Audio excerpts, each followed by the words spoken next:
안녕하세요. BTX입니다. 오늘은 에베소서 2장 두 번째 시간입니다. 11절부터 22절까지 살펴보겠습니다.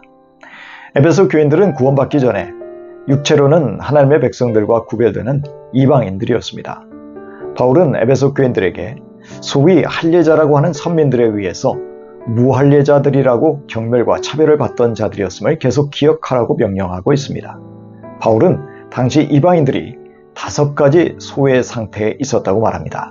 첫 번째는 이방인들이 그리스도 밖에 있었기에 그리스도라는 혜택에서 제외되어 있었고 그리스도를 알 수 있는 기회조차 없었습니다. 두 번째, 이방인들은 이스라엘 나라 밖에 있는 사람들이어서 이들이 구원을 얻으려면 자기의 고유한 국적이나 민족적 유대 관계를 청산하고 유대 민족의 공동체 안으로 들어와야 했습니다. 세 번째, 이방인들은 하나님의 약속의 언약에서 소외된 사람들이었습니다. 여기에서 약속이란 단어는 단수로 하나님이 아브라함과 맺었던 최초의 약속을 의미합니다. 네 번째, 이방인들은 세상에서 아무 소망이 없었고 그저 이 세상에서 열심히 살다가 때가 되어 죽어 사라진다는 것 외에는 삶의 의미가 없었습니다. 다섯 번째, 이방인들은 세상에서 모든 존재의 근원이신 하나님이 없었으므로 아무것도 가지지 못한 사람들이었습니다. 자, 이렇게 철저하게 소외되고 소망이 없는 이방 사람들이 이제 하나님께 가까워졌습니다. 이것은 예수님 안에서, 더 구체적으로 예수님의 피로 가능해졌습니다. 동시에 이방인들은 유대 그리스도인들과도 가까워지게 되었습니다.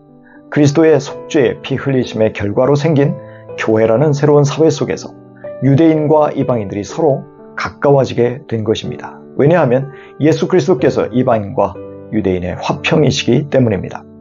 그래서 예수를 믿는 사람들에게 더 이상 유대인이나 이방인이라는 차별의 담이 사라졌기 때문입니다.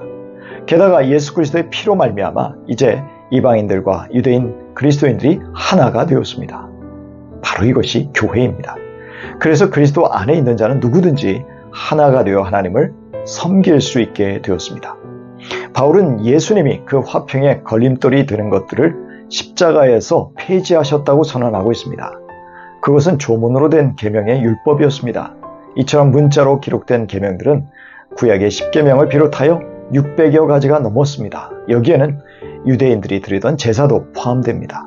그 결과로 이방인들과 유대인들이 화평하게 되었을 뿐만 아니라 더 나아가 한 새 사람으로 새롭게 만들어진 것입니다. 새로운 사람, 새로운 인류는 이방인 그리스도인과 유대인 그리스도인이 평화를 이루어 하나가 된 교회를 가리킵니다. 이처럼 그리스도의 피는 원수된 장벽을 십자가로 소멸, 즉 죽이셨습니다. 그래서 장벽은 이제 죽어서 영원히 기능하지 못하게 되었습니다.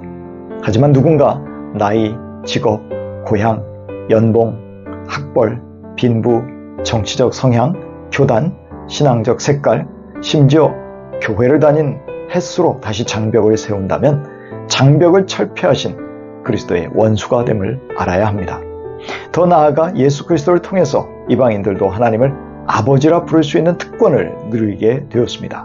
이렇게 하나님을 아버지라 부를 수 있게 된 것은 성령의 인치심 때문이요, 성령께서 우리 안에 사신다는 증거이기도 합니다. 그리하여 이방인과 유대인 그리스도인들은 한 성령 안에서 아버지께 무한 접근하게 된 특권을 갖게 되었습니다. 하나님의 약속에서 전혀 상관없는 외국인이요 나그네였던 사람들이 이제는 하나님의 백성, 하나님의 나라의 동료 시민, 가족이 되었습니다. 이들은 하나님 나라의 시민권자로서 하나님의 나라에서 영원히 살 권리를 받았습니다.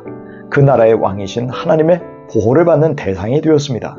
그러나 동시에 하나님 나라의 시민권자가 되었다는 것은 하나님의 통치의 대상이 되었음도 알아야 합니다. 하나님 나라의 시민권자가 된다는 것은 하나님의 법을 준수하겠다는 결심이 당연히 그 속에 들어가 있는 것입니다. 하나님의 통치 법전인 성경의 말씀을 순종하겠다는 서약을 한 것입니다.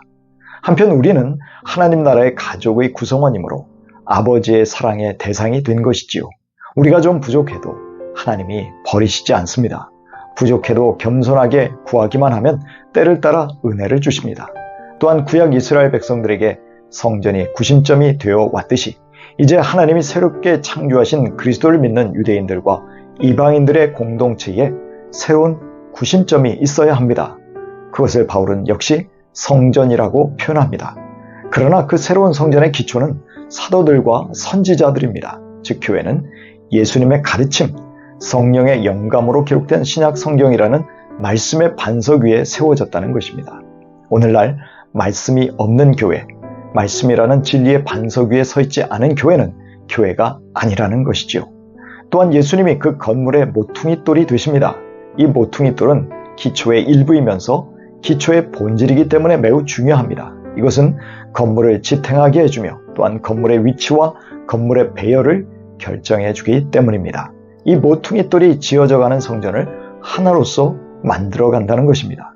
이와 같이 모퉁이돌이신 예수 그리스도 안에서 모든 성전의 구조가 함께 결합되고 자라갑니다.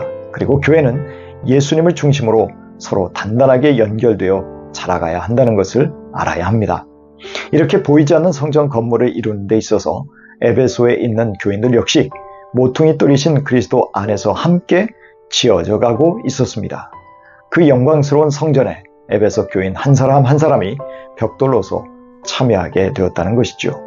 과거 눈에 보이는 유대인 성전의 출입에 봉쇄를 당했거나 제한적일 수밖에 없었던 이방 그리스도인들이 예수 그리스도의 피의 공로 때문에 당당하게 하나님의 성전의 일부를 이루게 된 것입니다. 그리하여 그리스도를 중심으로 한 성전 속에서 이들은 영적으로 성장해 갈 수 있었습니다. 바울은 인류의 진정한 통합이 어떻게 가능한지 보여주고 있습니다. 창세기에서 바벨탑을 쌓아 통합을 이루려 했지만 사람들이 실패했던 그 일을 하나님이 그리스도를 통해서 이루고 계신다는 것이지요. 오직 그리스도 안에서만 인종, 민족, 국가, 종교, 계층을 초월하는 통합이 가능함을 알려주고 있습니다. 결코 세계 통합정부나 통합종교 혹은 이념을 통해서 인류의 통합이 가능하지 않음을 알아야 합니다. 갈라디아서 3장 26절 이하입니다. 여러분은 모두 그 믿음으로 말미암아 그리스도 예수 안에서 하나님의 자녀들입니다.